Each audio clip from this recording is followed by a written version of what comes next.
The news came first on my radio show this morning of the death of former Rhode Island Governor Ed DiPrete on his 91st birthday. At home in Cranston with family gathered to celebrate that milestone just before his passing. DiPrete, one of the few modern-day Republicans to hold the office, was well regarded as a folksy family man at ease with presidents and regular folks alike, and later did time in prison for corruption, as NBC 10's Brian Crandall tells us tonight. Brian?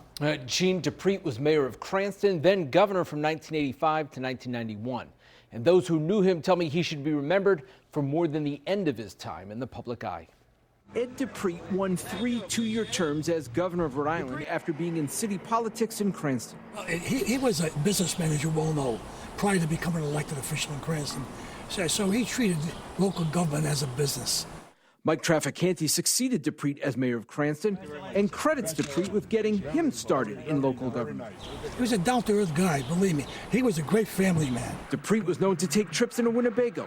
He struck up a friendship with George H.W. Bush and last talked to us to remember the former president when he died 7 years ago. I was honored by the fact that he did come to Rhode Island, spent quite a bit of time at the House. DiPrete lost the 1990 governor's race to Bruce Sunland in their third matchup. A few years later, DiPrete was charged with corruption allegations and ultimately pleaded to bribery and extortion charges for accepting $250,000 in exchange for the awarding of state contracts.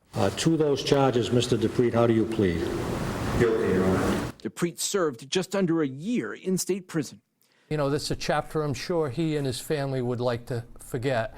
Former West Warwick Mayor Mike LeVake.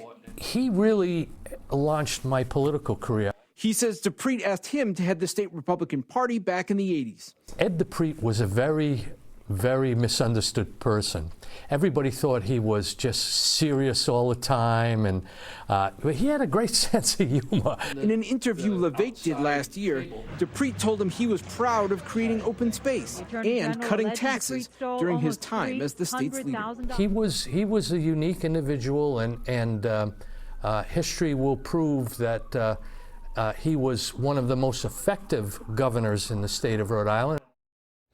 DiPrete and his wife Patricia, who passed away 14 years ago, had 7 children. I'm Brian Crandall, NBC 10 News.